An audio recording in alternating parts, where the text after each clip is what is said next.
The REVO helmet series from G-Force Racing Gear is designed to look great, but also to keep your head safe on the track.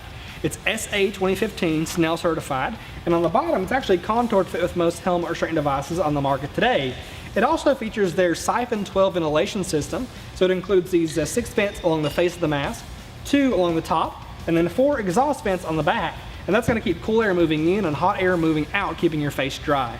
Now as far as the shield goes, this comes in clear from the box, but they have other options available as well, from a blue, amber, smoke, and mirror depending on your tastes. And they include this tear-off post as well, which is especially good for dirt track applications.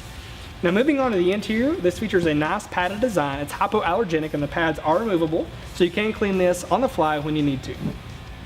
As far as the finishes go, you have a white gloss, you have a black gloss, and a matte black.